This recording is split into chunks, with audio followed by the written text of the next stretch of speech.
সবসময় কিন্তু ভুনা তরকারি খেতে ইচ্ছে করে না।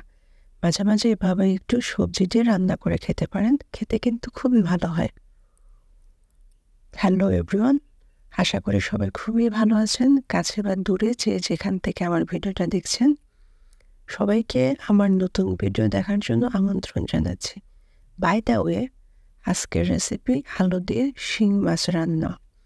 তাহলে চলুন রান্নাতে চলে যাই। কড়াই সামান্য তেল দিয়ে দিলাম। তেলটা গরম হয়েছে কিনা একটু চেক করে নিলাম।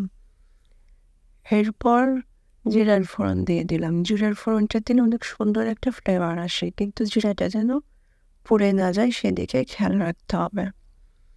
তারপর দিয়েছিলাম 1 কাপ পরিমাণ পেঁয়াজ কুচি। পেঁয়াজটা স্বচ্ছ হয়ে আসার পর এখানে আমি কাঁচামরিচ কুচি দিয়েছিলাম। কাঁচামরিচটা সবসময় পরে দেওয়ার চেষ্টা করবেন এবং অল্প আঁচে রান্না করার চেষ্টা করবেন। তাহলে কাঁচামরিচের যে ভিটামিনটা থাকে সেটা নষ্ট হবে না। কাঁচামরিচ পেঁয়াজ ভেজে নেওয়ার পর এইখানে আমি অ্যাড করে দিয়েছিলাম বাটা মশলা। বাটা মশলায় ছিল আদা রসুন পেস্ট 1 চামচ আর জিরা পেস্ট 1 চামচ। জিরাটা কিন্তু আমি ভালো করে শিলপাটায় বেটে নিই। এটা কিন্তু ব্লেন্ডারে করি না। তো আপনারা সবাই দেখেন যে আমার সব রেসিপিতে আমি জিরা বাটা খাই। তো জিরা বাটা দিলে আপনার রান্নার টেস্টটা অনেক বেশি ভালো আসে। আপনারা ট্রাই করে দেখবেন, খেতে ভীষণ ভালো লাগে। মশলাটা কাঁচা গন্ধ দূর হয়ে যাওয়ার পর্যন্ত কষিয়ে নিয়েছিলাম। এরপর গুঁড়ো মশলাগুলো অ্যাড করে দিয়েছিলাম। গুঁড়ো মশলা ছিল হলুদের গুঁড়া, মরিচের গুঁড়া, ধনিয়ার গুঁড়া। কালারের জন্য ছিল কাশ্মীরি লঙ্কার গুঁড়ো আর স্বাদ মতো লবণ।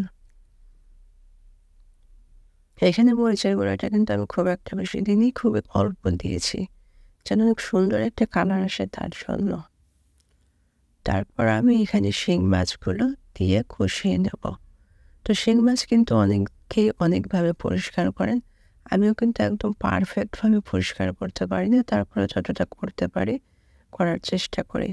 তবে আমার কাছে সবথেকে সহজ লাগে যেটা, তা হলো আপনার পেঁপের পাতা দিয়ে এটা পরিষ্কার করলে, বা এর থেকে সহজ ওয়ে যদি কেউ খোঁজেন তাহলে আপনারা অবশ্যই যে সীসার মাজনি থাকে সেই মাজনি দিয়ে ট্রাই করতে পারেন। মাজনি দিয়েও কিন্তু অনেক সহজেই এই মাছটা পরিষ্কার হয়ে যায়। তো মাছগুলো কষে নেওয়া হয়ে গেছে। এখানে আমি মাছগুলো সুন্দরভাবে উঠিয়ে নিচ্ছি। উঠিয়ে নেওয়ার পর এখানে আমি আলুটা অ্যাড করে দেবো। মাছগুলোর ভিতরে কিন্তু অনেক ডিম ছিল, আর ডিমওয়ালা মাছ খেতে আমার ভীষণ ভালো লাগে।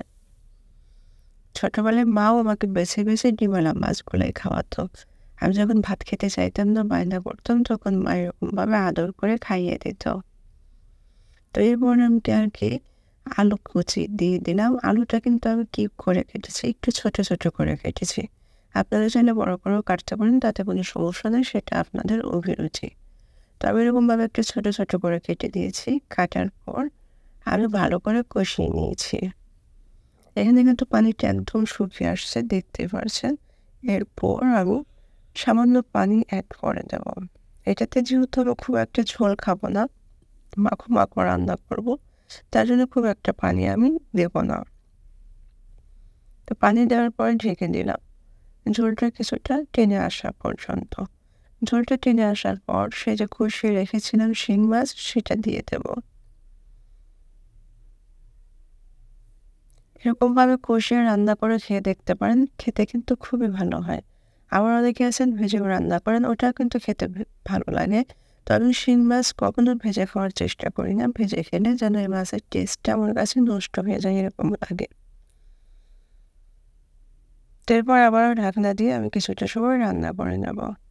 আমার রান্নাটা কিন্তু অনেকটাই হয়ে আসছে। এই পর্যায়ে আমি জিরা গুঁড়ি দিয়ে দিলাম 1 চা চামচ। রান্নার শেষে জিরার গুঁড়ি দিলে কিন্তু খেতে খুবই ভালো হয়।